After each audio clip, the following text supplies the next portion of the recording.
Today's chapter starts with something rotten in the state of Pennsylvania. If you notice, they happen to win everything so far.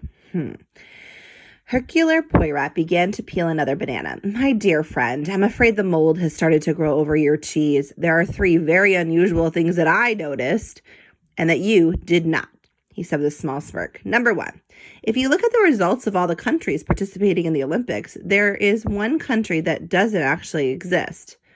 Pennsylvania. Let me see if they had a flag. There's a lot of pages in those flags, so maybe...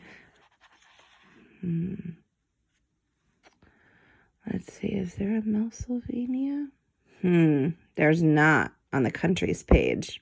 That shows they're probably not a real country. All right, number 2. All of the Pennsylvania athletes look alike. Too much alike. Okay. So there's 1, 2, 3. Okay, let's see what else. Number 3, Pennsylvania has not participated in any team sports, only individual competitions. And that's because there's only one athlete representing the entire country.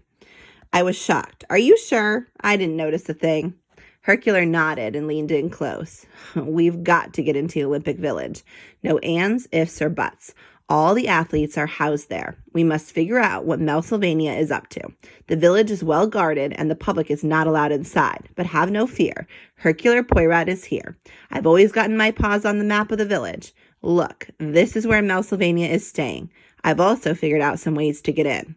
Number 1, dig a tunnel. Number 2, dress like the mail carrier and pretend we're delivering an express package. Number 3, use a parachute. Number 4, hide in the garbage truck. Or we could, his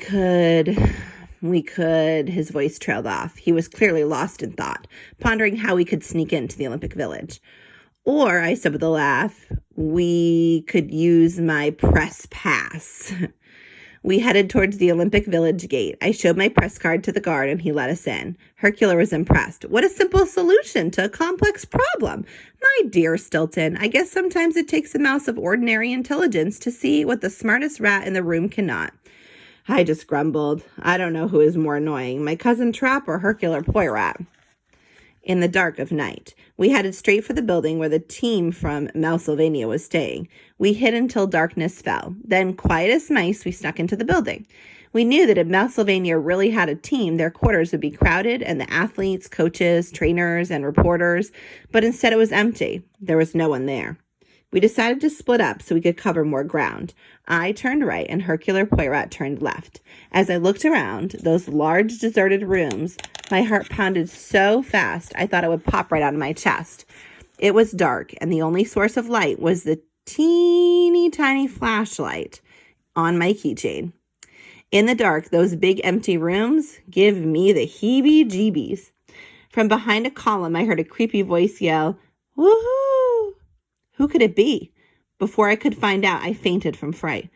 "Woohoo! Stilton, come see. I mean, here."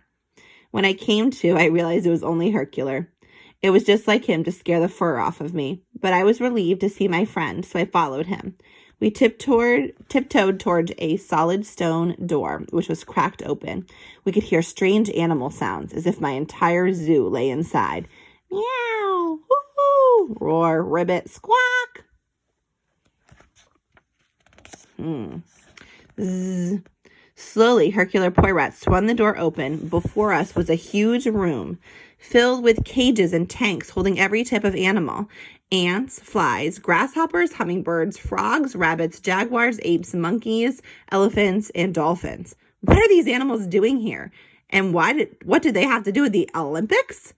In the middle of the room, there was an enormous machine attached to 2 armchairs. An old rodent was chained to one of them. He was snoring loudly. Zzz. As we crept closer, I recognized him. Why, it's my old friend, Professor Paws Van Alt, I told Hercule. About a year ago, he disappeared mysteriously, and no one has heard anything from him since. It seemed at the time that he was conducting some extremely secret experiments in genetics. We were about to wake him up when we heard a floorboard in the hallway squeak. Hurry, my dear friend Stilton, called Hercule. Let's hide in that corner and be quick about it. Genetics is a science that deals with the hereditary characters of the species in the plant and animal world. So the genetics is what you're made up of. Your genes are from your parents, and they're what make you who you are, what you look like, how you act, the things that you like. So this man has been doing science experiments on people. So we'll have to see what happens next.